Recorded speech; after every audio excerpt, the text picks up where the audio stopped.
Hello everyone, welcome back to my channel. और आज की वीडियो शुरू करने से पहले मुझे अल्बर्ट आइंस्टीन की एक लाइन याद आ गई है, वो मैं आप लोगों के साथ शेयर करना चाहता हूँ। उन्होंने कहा था कि life is like riding a bicycle, to keep your balance you must keep moving.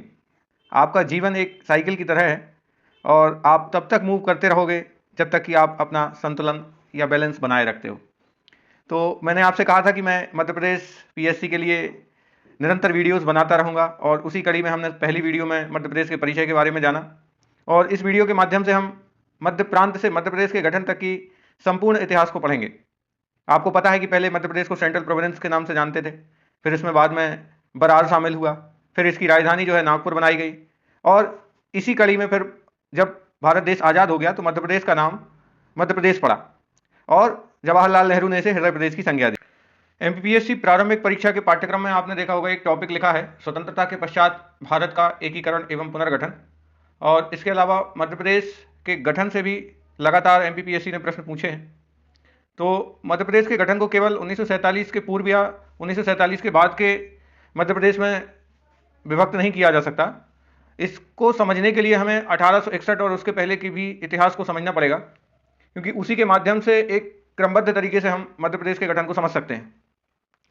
तो सबसे पहले तो हम ये देख लेते हैं कि एमपीपीएससी ने मध्य प्रदेश के गठन के इतिहास से संबंधित कौन कौन से प्रश्न अभी तक के परीक्षा में पूछे हैं। तो इसमें देखिए आप, एमपीपीएससी जो प्रारंभिक परीक्षा 2003, 2008 और 2014 में जो हुई थी, उसमें प्रश्न पूछा गया था कि मध्य प्रदेश का गठन कब हुआ। तो इसका तो बहुत ही आसान आंसर होता, 1 नवंबर 1956। फिर इसके बाद में दूसरा प्रश्न पूछा, मध्य प्रदेश के गठन के समय कुल कितने जिले थे। तो 43 जिले थे और 7 संभाग। भोपाल राज्य का भारतीय संघ में विलय कब हुआ, 1 जून 1949 को। राज्य पुनर्गठन आयोग के अध्यक्ष कौन थे, तो फजल अली, और सदस्य कौन थे, पणिक्कर और हृदयनाथ कुंजरू। तो दिसंबर 1953 में राज्य पुनर्गठन आयोग का गठन किया गया था, और इसी की रिकमेंडेशन के आधार पर जब इस आयोग ने 1955 में अपनी रिपोर्ट सौंपी, तो उसी की रिकमेंडेशन के आधार पर आप देखेंगे कि 1956 में 7th कॉन्स्टिट्यूशनल अमेंडमेंट हुआ, और उसी के तहत मध्य प्रदेश का गठन किया गया। स्वतंत्रता के पश्चात मध्य प्रदेश को कितनी श्रेणियों में बांटा गया था, तो आपको पता होगा कि स्वतंत्रता के पश्चात एमपी को 3 पार्ट में डिवाइड किया गया था। पार्ट ए आपका मध्य प्रांत और बरार कहलाता था, पार्ट बी आपका मध्य भारत कहलाता था, और पार्ट सी के अंतर्गत जो है भोपाल एवं रीवा को रखा गया था। सेंट्रल प्रोविंस ए की राजधानी क्या थी, तो इसका करेक्ट आंसर नागपुर होता। ये एमपीपीएससी प्री 2005 और 12 में पूछा गया है। मध्य प्रदेश के पहले मुख्यमंत्री कौन थे, तो ये प्रश्न पार्ट ए के प्रमुख से जुड़ा हुआ है। तो जो पंडित रविशंकर शुक्ल है वो पार्ट ए के मुख्यमंत्री थे, ये आपको ध्यान में रखना है। हालांकि 1937 में जब पहली बार वहां पर सरकार बनी थी मध्य प्रांत में, तो एनबी खरे को मुख्यमंत्री बनाया गया था। और लेकिन जब 1952 के चुनाव, जो आम चुनाव भारत में हुए थे, जब वो हुए तो उसमें पंडित रविशंकर शुक्ल को ही पार्ट ए का मुख्यमंत्री बनाया गया। तो ये चीज आपको ध्यान में रखनी है। 1956 में मध्य प्रदेश का कौन सा क्षेत्र महाराष्ट्र को दिया गया, तो आपको पता है कि 1956 में जब मध्य प्रदेश का गठन हुआ तो उस समय पर नागपुर सहित 8 जिले जो विदर्भ क्षेत्र में आते थे वो महाराष्ट्र को प्रदान कर दिए गए। मध्य भारत की राजधानी, ग्रीष्मकालीन राजधानी कौन सी थी, तो इसका करेक्ट आंसर इंदौर और ग्वालियर, ये दोनों आपको याद रखना है। एमपीपीएससी प्री 2014 का ये प्रश्न है। तो पार्ट बी की 2 राजधानियां थी, एक थी आपकी इंदौर और दूसरी थी आपकी ग्वालियर। विंध्य प्रदेश का उद्घाटन किसने किया था, तो एनबी गाडगिल ने। एमपीपीएससी प्री 2004 का प्रश्न है ना। भोपाल स्टेट के पहले मुख्यमंत्री कौन थे, तो इसका आंसर होगा डॉक्टर शंकर दयाल शर्मा। प्री 2012 का प्रश्न है। आपको पता होना चाहिए कि 1952 में जब आम चुनाव के बाद विधानसभा गठित हुई तो उस समय पर भोपाल स्टेट के जो पहले मुख्यमंत्री थे वो शंकर दयाल शर्मा थे। मध्य प्रदेश कब दिवस कब मनाया जाता है, तो 1 नवंबर। आपको पता है कि मध्य प्रदेश के गठन के उपलक्ष्य में मध्य प्रदेश सरकार मध्य प्रदेश दिवस का आयोजन करती है। प्री 2010 में पूछा गया ये प्रश्न है। अलीराजपुर और सिंगरौली जिले कब बनाए गए, तो 2008 में। 17 मई और 24 मई 2008 को 2 नए जिले सृजित किए गए थे, एक 49वां और एक 50वां जिला। सीधी से अलग होकर के सिंगरौली और झाबुआ से अलग होकर के अलीराजपुर बना था। अभी उसके क्रमबद्ध इतिहास को अपन देखेंगे। एमपीपीएससी प्री 2016 में ये प्रश्न पूछा गया था। फिर मध्य प्रदेश का पुनर्गठन किस आयोग की अनुशंसा पर किया गया, तो इसका करेक्ट आंसर होगा फजल अली आयोग। तो आप देखिए कितना इंपॉर्टेंट है ये आयोग, इससे 2 बार आपके प्रश्न बने हैं। एमपीपीएससी प्री 2019 में ये प्रश्न बना। तो आप देखिए मध्य प्रदेश के गठन से संबंधित जो क्वेश्चंस हैं वो रेगुलरली बन रहे हैं। अब गठन के इतिहास को यदि आपको समझना है तो आपको 1861 के पहले के मध्य प्रदेश को समझना पड़ेगा, क्योंकि आपको पता है कि जब ब्रिटिशर्स का प्रभुत्व बढ़ रहा था और मुगलों की शक्ति कमजोर हो रही थी, तो उस समय पर मालवा रीजन में मराठाओं का प्रभुत्व था, और मराठा शक्ति की वृद्धि 1720 से लेकर के 1740 में अधिक हुई, जहां पर पेशवा बाजीराव प्रथम के नेतृत्व में मराठाओं ने अपना प्रभुत्व स्थापित किया। और मालवा में मुगलों के साथ में समझौता करके मराठा जो है 1720 और 1732 में जो है वो मालवा क्षेत्र में उनका जो शासन है वो स्थापित हो गया था। अब इसके बाद आप देखिए कि जो आंग्ल मराठा युद्ध हुए हैं उनका सीधा सीधा प्रभाव मध्य प्रदेश के राजनीतिक इतिहास पर पड़ा है। 1775 से लेकर के 1782 के बीच में जब पहला आंग्ल मराठा वार हुआ तो उसमें आप देखिए कि शुरुआत में तो केवल और केवल मराठाओं के साथ में अंग्रेजों ने अच्छे संबंध स्थापित किए, लेकिन बाद में जब मराठाओं की शक्ति का डिवीजन हो गया, जब आप देखते हो कि ग्वालियर रियासत 1761 में अलग बन गई, इंदौर रियासत में होलकरों का शासन स्थापित हो गया 1734, नागपुर में भोंसले का शासन स्थापित हो गया, और धार में जो है पवारों का शासन स्थापित हो गया, और देवास में भी आप देखोगे तो पवारों का शासन स्थापित हो गया। एक छोटी पाती कहलाती है, एक बड़ी पाती।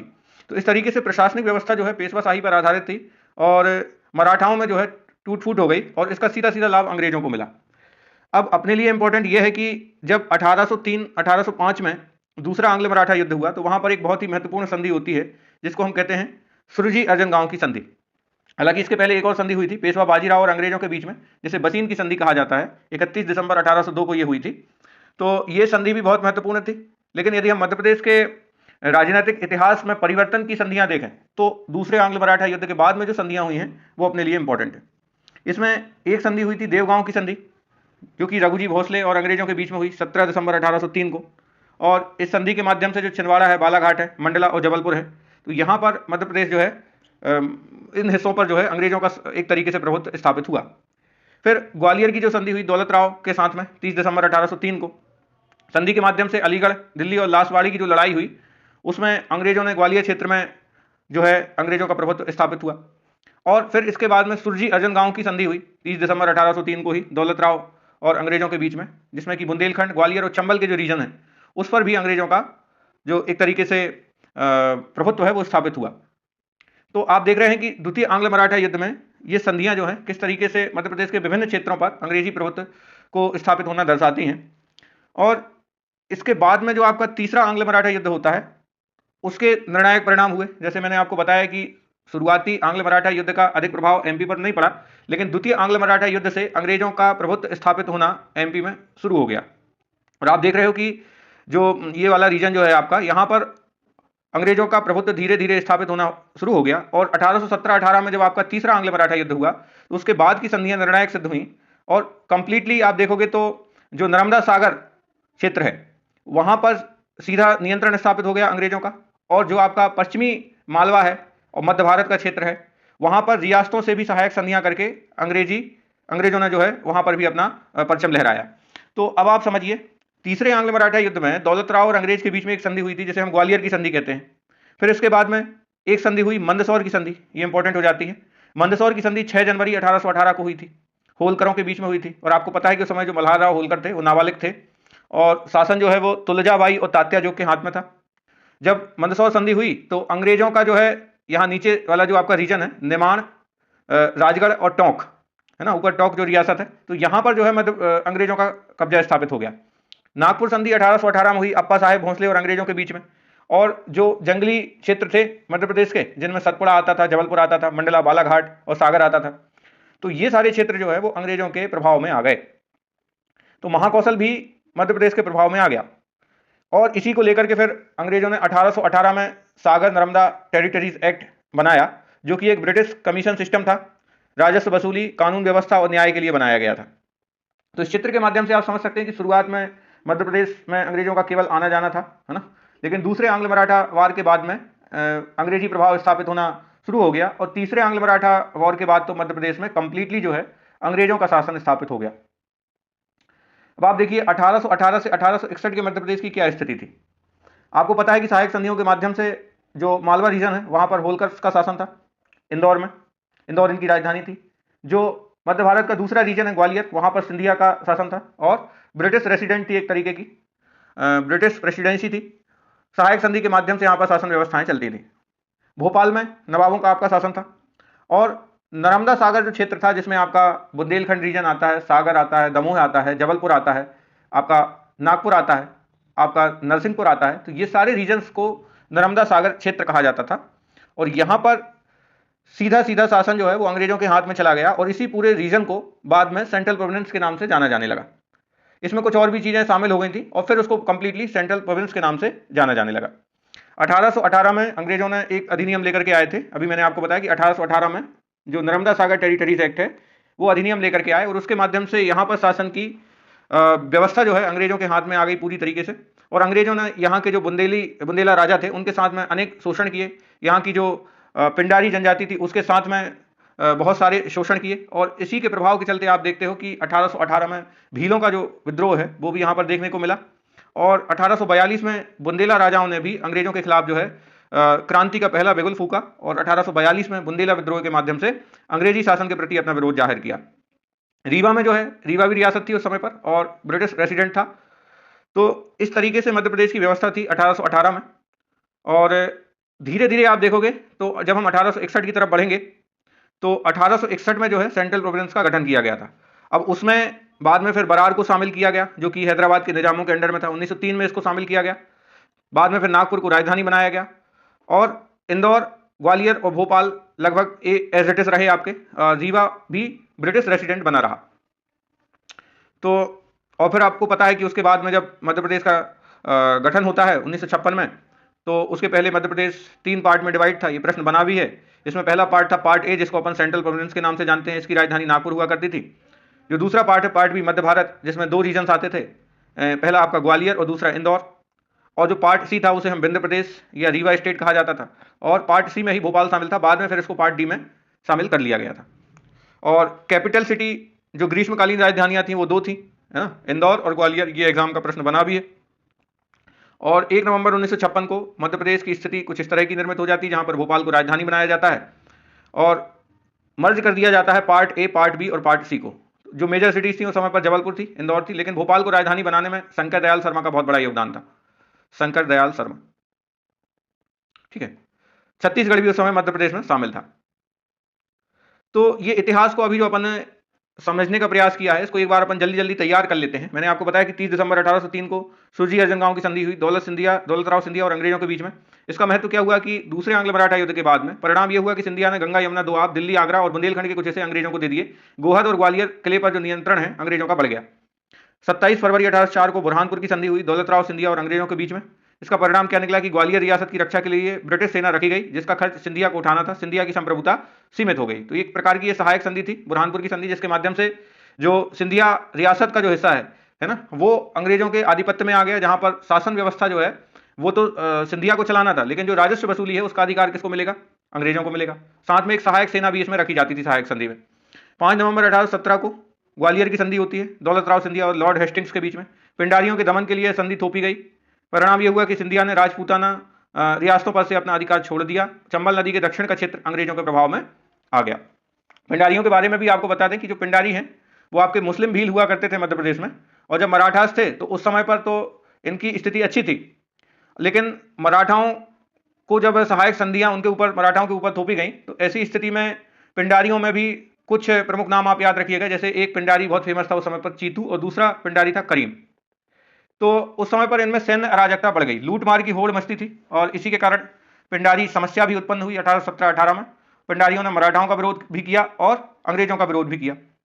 तो ये सब आपको ध्यान में रखना है। और पिंडारियों के दमन के लिए क्योंकि ये संधि थोपी गई थी सिंधियास के ऊपर, तो इसका प्रभाव यही पड़ा कि जो पिंडारी हैं वो सिंधिया से भी आपके नाराज हुए और इसी के चलते आप देखोगे तो पिंडारियों ने विद्रोह किया था। 6 जनवरी 1818 में मंदसौर की संधि होती है मल्हार राव होलकर द्वितीय और अंग्रेजों सर जॉन वेलकम के बीच में। इसका महत्व यह था कि मालवा के इतिहास की यह सबसे निर्णायक संधि थी। इसका परिणाम यह हुआ कि होलकरों ने खानदेश को छोड़ दिया, बुरहानपुर को खानदेश कहा जाता था, और सतपुड़ा के दक्षिण के जो अधिकार है वो त्याग दिए। राजधानी महेश्वर से इंदौर स्थानांतरित हुई और महू में ब्रिटिश छावनी बनी। तो ये मंदसौर की संधि भी इंपॉर्टेंट आपके लिए हो जाती है। संधियों की डेट याद रखिएगा और किस किस के बीच में हुई, इसके परिणाम क्या निकले, ये सब एग्जाम का पार्ट आपका बन सकता है। 26 फरवरी 1818 में रायसेन की संधि, एंग्लो भोपाल संधि जिसको कहते हैं, नवाब नजर मोहम्मद भोपाल और अंग्रेजों के बीच में हुई। इससे भोपाल रियासत भी ब्रिटिश संरक्षण में आ गई और भोपाल क्या हो गया, सुरक्षित हो गया सिंधिया और होलकर के आक्रमण से। लेकिन विदेश नीति जो है वो अंग्रेजों के हाथ में भोपाल की चली गई। 1818 में नागपुर की संधि होती है अप्पाजी भोसले और अंग्रेजों के बीच में। इसका परिणाम यह हुआ कि नर्मदा के उत्तर का पूरा क्षेत्र है, जिसे नर्मदा सागर क्षेत्र कहा जाता है, यह अंग्रेजों को सौंप दिया गया। और जैसा मैंने आपको बताया कि यही क्षेत्र जो है बाद में मध्य प्रांत के नाम से जाना जाता है। तो नर्मदा सागर क्षेत्र के लिए ही पहले अंग्रेजों ने एक्ट बनाया 1817-18 में, और बाद में उसका नाम जो है मध्य प्रांत कर दिया गया 1861 में। 13 जनवरी 1844 को ग्वालियर की संधि होती है सिंधिया जयाजीराव और अंग्रेजों के बीच में। महाराजपुर की लड़ाई 1843 में सिंधिया सेना की हार के बाद परिणाम यह हुआ कि ग्वालियर की सेना की संख्या सीमित कर दी गई और सैनिक प्रशासन के लिए काउंसिल ऑफ रेजेंसी बनाई गई। 12 दिसंबर 1860 को क्या होता है, ये बहुत ही महत्वपूर्ण चीज है, भूभाग विनिमय संधि और जयाजीराव सिंधिया और अंग्रेजों के बीच में हुआ। 1857 की क्रांति में मदद के बदले इनाम और समायोजन। इसका परिणाम यह हुआ कि सिंधिया ने नीमच और कुछ अन्य जिले अंग्रेजों को दिए, बदले में अंग्रेजों ने सिंधिया को कुछ अन्य क्षेत्र लौटाए और झांसी 1858 में अंग्रेजों के पास चला गया, जिसे बाद में सिंधिया को 1861 में कुछ समय के लिए सौंपा गया, फिर 1886 में से वापस ले लिया गया। तो 1860 तक की स्थिति संधियों के माध्यम से हमने देखा कि किस तरीके से अंग्रेजों ने मध्य प्रदेश में नियंत्रण स्थापित किया। और प्रशासनिक इतिहास या राजनीतिक इतिहास का क्रम 2 नवंबर 1851 से 61 से स्टार्ट होता है, जहां पर पहली बार मध्य प्रदेश का सृजन मध्य प्रांत के रूप में किया गया था। तो मध्य प्रांत का गठन 2 नवंबर 1861 को हुआ। मैंने आपको बताया कि जो नर्मदा सागर के क्षेत्र आते थे, सबसे पहले उनको मध्य प्रांत में शामिल किया गया। इस क्षेत्र में कौन कौन से क्षेत्र थे? सागर था आपका, दमोह था, नरसिंहपुर था, जबलपुर था। ये सब क्षेत्र नर्मदा सागर टेरिटरीज एक्ट के अंतर्गत आते थे और इसमें नागपुर भी था। नागपुर संधि के माध्यम से ही ये मध्य प्रांत के रूप में इनका सृजन बाद में किया गया। यह एक चीफ कमिश्नर का प्रांत था। इसकी राजधानी क्या थी? नागपुर थी। 1864 में इसमें निमाड़ का विलय किया गया, मध्य प्रांत में शामिल किया गया निमाड़ को। पहले यह इंदौर एजेंसी के अधीन प्रबंधित था। फिर 1 अक्टूबर 1903 को इसमें बरार का प्रशासनिक विलय किया गया। हैदराबाद के निजाम से बरार क्षेत्र को लिया गया और अब इसका नाम जो है वो सेंट्रल प्रोविंस एंड बरार इसको कहा जाने लगा। तो आपको ये ध्यान में रखना है कि मध्य प्रांत का नाम सेंट्रल प्रोविंस एंड बरार कब पड़ा? तो वो 1 अक्टूबर 1903 को पड़ा।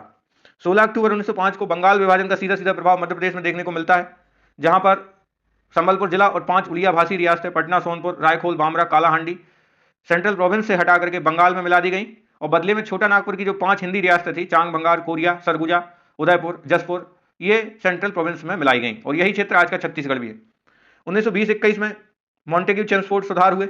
आपको पता है कि उत्तरदायी शासन की स्थापना के लिए मॉन्टेग्यू चेम्सफोर्ड सुधार लाया गया था 1919 में और इसके चलते मध्य प्रांत को पहली बार गवर्नर प्रांत का दर्जा मिला और अब यहाँ चीफ कमिश्नर की जगह पर गवर्नर पद सृजित हुआ और प्रथम गवर्नर कौन थे? सर फ्रैंक स्लाई थे। तो ये याद रखिएगा 1920-21 में मॉन्टेग्यू चेम्सफोर्ड सुधार के तहत। फिर 1927 में जो है विधान परिषद भवन की स्थापना हुई। नागपुर में भव्य विधान परिषद भवन बना जो बाद में पुरानी विधानसभा आपकी कहलाई। हालांकि सेंट्रल प्रोविंस की जो विधानसभा थी वो 1913 में ही गठित हो गई थी, 1909 के एक्ट के तहत। ये आपको याद रखना है, 1913 में ही गठित हो गई थी, 8 नवंबर 1913 में। फिर 1935 में भारत शासन अधिनियम के माध्यम से मध्य प्रांत और बरार को कानूनी रूप से एक संघीय इकाई का नाम दिया गया। 1937 में सेंट्रल प्रोविंस में आम चुनाव होते हैं पहली बार और आपको पता होगा कि 8 प्रांतों में आम चुनाव हुए थे, जिसमें कि 1935 के एक्ट के तहत ये चुनाव हुए थे। कांग्रेस को बहुमत मिला था और डॉक्टर NB खरे को मध्य प्रांत के पहले प्रीमियर या प्रधानमंत्री मुख्यमंत्री के रूप में बनाया गया था। बाद में 1938 में पंडित रविशंकर शुक्ल जो है वो यहाँ के प्रमुख बने। 15 अगस्त 1947 को स्वतंत्रता के समय पर central province and Berar Bharat का एक अभिन्न अंग बना और इसे पार्ट ए स्टेट की श्रेणी में रखा गया। इसकी राजधानी लेकिन नागपुर ही बनी रही। जब 1947 में भारत स्वतंत्र हुआ तो MP 3 स्टेट्स में बटा था। ये क्वेश्चन आपका बना हुआ भी है। पार्ट ए जिसे सेंट्रल प्रोविंस एंड बरार कहते थे, पार्ट बी जिसे मध्य भारत कहा जाता था और पार्ट सी जिसे विंध्य प्रदेश और भोपाल कहते थे। अलग अलग स्टेट्स के अपने अपने संभाग थे। और फिर मैंने आपको बताया कि 1947 के बाद में 2 महत्वपूर्ण कमीशन बने थे। एक कमीशन थे आपका SK धर कमीशन, और इन्होंने जो रिकमेंडेशन दी उन्हीं रिकमेंडेशन को सपोर्ट करने के लिए एक और कमीशन बना था जिसे हम JVP कमीशन कहते हैं। जवाहरलाल नेहरू, वल्लभ भाई पटेल और पट्टाभी सीतारामैया के द्वारा जो है ये कमीशन बना था और इन्होंने SK धर कमीशन की जो रिकमेंडेशन थी, राज्यों के गठन की जो रिकमेंडेशन इन्होंने सुझाई, उसको इन्होंने सपोर्ट किया था। रिकमेंडेशन का आधार क्या था? तो SK धर कमीशन की रिकमेंडेशन ये थी कि प्रशासनिक सुविधा के आधार पर, भौगोलिक सुविधा के आधार पर राज्यों का गठन किया जाना चाहिए और इसको JVP कमीशन ने मान्यता दी। लेकिन आपको पता होगा कि आंध्र प्रदेश में एक आंदोलन हुआ था जिसमें वहाँ के एक प्रसिद्ध सामाजिक नेता जो है पोटी श्री रामल्लू, वो आमरण अनशन पर बैठे और भाषाई आधार पर राज्य के पुनर्गठन की मांग बहुत जोरों शोरों पर हुई।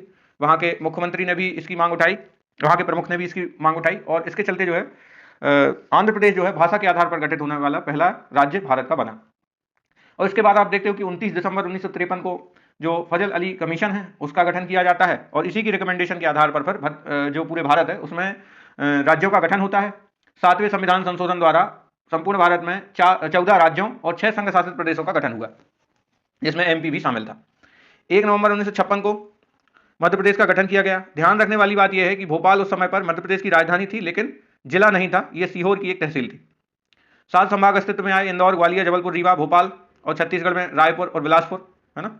43 जिले थे शुरुआत में और 7 क्या थे आपके संभाग थे। तो ये मैंने कल भी आपको वीडियो के माध्यम से जानकारी दी थी। तो अभी आप इनकी संख्या याद रखिए कि जब मध्य प्रदेश का गठन हुआ 1 नवंबर 1956 में, तो कुल 43 जिले थे और 7 संभाग थे। 13 दिसंबर 1971 को मध्य प्रदेश में एक नया संभाग बनता है जिसे होशंगाबाद संभाग कहते हैं। ये भोपाल से अलग होकर के बना और संभाग की संख्या कुल कितनी हो गई, 43 और 8 संभाग हो गए। फिर 26 नवंबर 1972 में 2 नए जिले बने। सीहोर से अलग करके भोपाल को जिला बनाया गया और दुर्ग से अलग होकर के राजनांदगांव को जिला बनाया गया। तो 2 जिले और ऐड हो गए, तो टोटल जिलों की संख्या कितनी हो गई, 45। संभाग कितने थे, 8।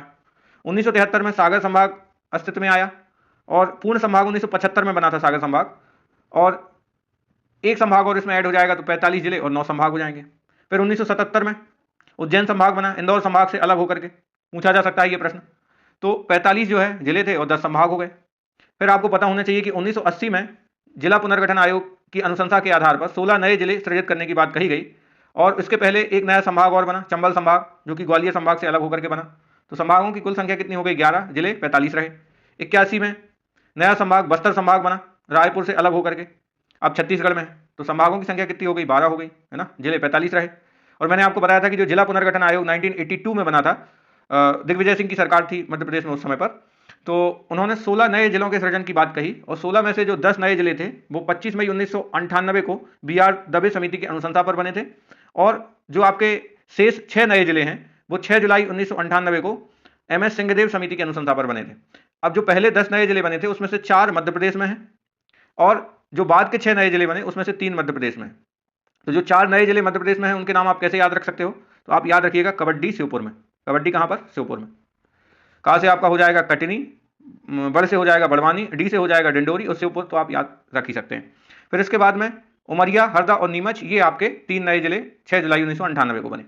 तो अब आप देखिए 10 जिले यहाँ बने, 6 जिले यहाँ बने, तो टोटल जिलों की संख्या कितनी हो जाएगी 6 जुलाई 1998 को, 61, और 12 क्या हो जाएंगे, संभाग हो जाएंगे।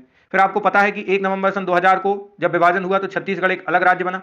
16 जिले और 3 संभाग छत्तीसगढ़ में चले गए। 3 संभाग कौन कौन से गए थे, रायपुर, बिलासपुर और बस्तर। बचे कितने, 9 संभाग, और 16 जिले चले गए तो बचे कितने जिले, 45 जिले आपके बचे।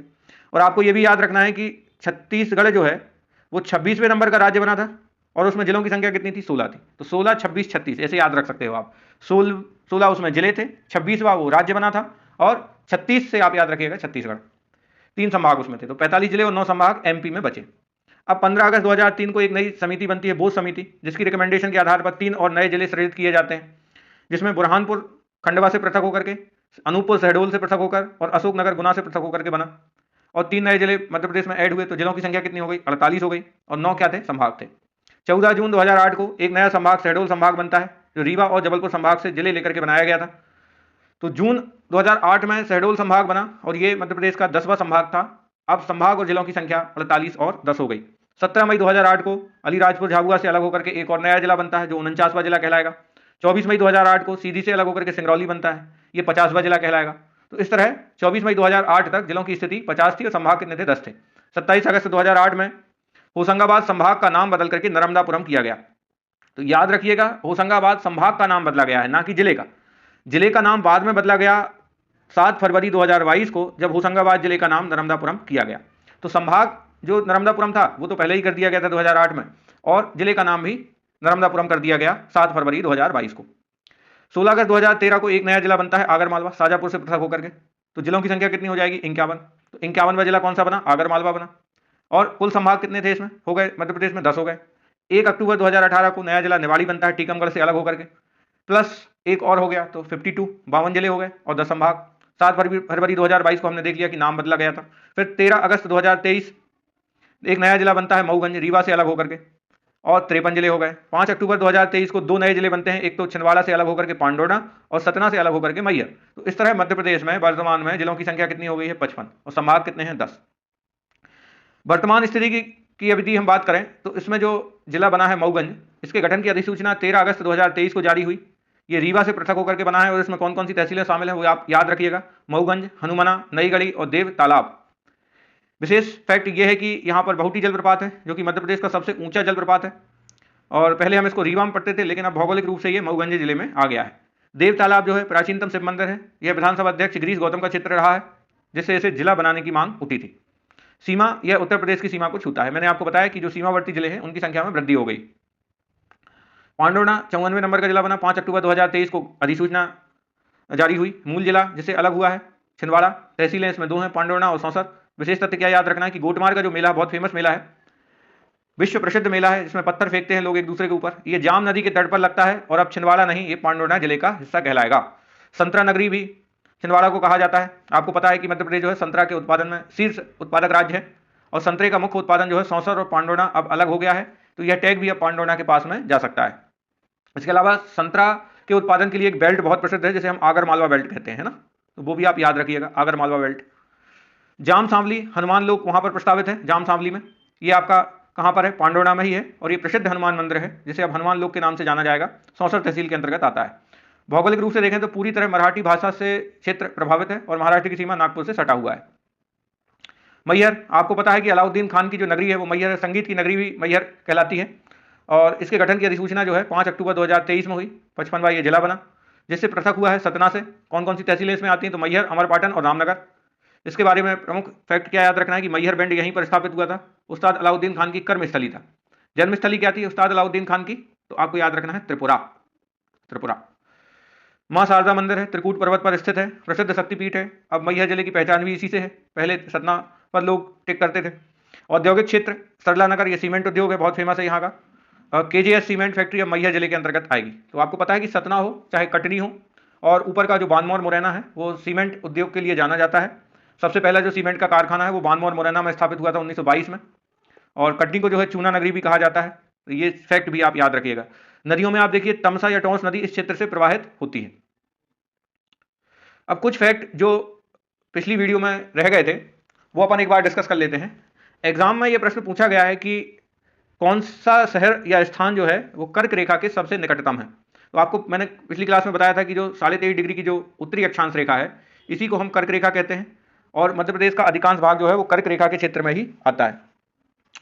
मध्य प्रदेश का सांची शहर जो कि रायसेन में है और आपको पता है कि ये बौद्ध स्तूपों के लिए मुख्य रूप से जाना जाता है। सांची यूनेस्को की धरोहर स्थल में भी शामिल है सांची के बौद्ध स्तूप और वहाँ पर 3 स्तूप हैं।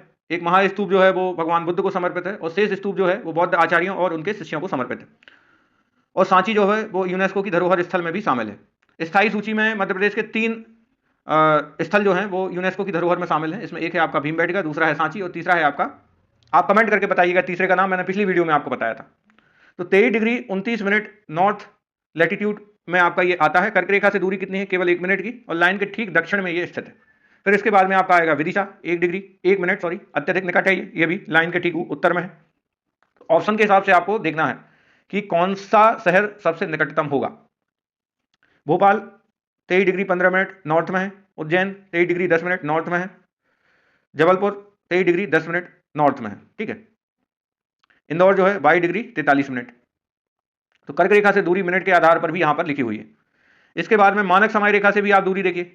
तो सबसे पहले तो ये याद रखना है कि शून्य दूरी किससे रहेगी? सिंगरौली से, क्योंकि मानक समय रेखा मध्य प्रदेश के केवल एक जिले से होकर के जाती है और उसे हम क्या कहते हैं? सिंगरौली कहते हैं।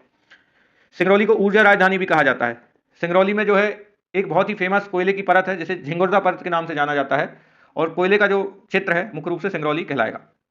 सीधी आप देखिए, सीधी में सिंगरौली के बाद में सीधी सबसे निकट होगा, फिर अनूपपुर आएगा, फिर शहडोल आएगा, फिर रीवा आएगा, है ना। तो इस तरीके से, और फिर अलीराजपुर जो है सबसे ज्यादा दूरी पर स्थित है। मानक समय रेखा और समय के बीच में क्या अंतर है तो मैंने आपको बताया भी कि आप जो है इसको कैलकुलेट कर सकते हो, है ना। सिंगरौली जो है वो मानक रेखा से 0 डिग्री की दूरी पर है, समय का अंतर 0 मिनट का होगा। और आपको पता होगा ना कि जब सूर्य जो है पूर्व से पश्चिम की तरफ गमन आपका जब करता है तो सिंगरौली में सबसे पहले सूर्योदय होगा और अलीराजपुर में सबसे बाद में सूर्योदय होगा। सिंगरौली में सूर्योदय जब होगा उसके 34 मिनट बाद कहां पर होगा? अलीराजपुर में होगा। तो ये मानक रेखा से दूरी के आधार पर भी आप समय का अंतर लगा सकते हैं। तो ये चीजें आप ध्यान में रखिएगा, ठीक है। तो इसके साथ में मध्य प्रदेश के गठन का जो भी इतिहास मुझे लगा कि इंपॉर्टेंट था और कुछ एक दो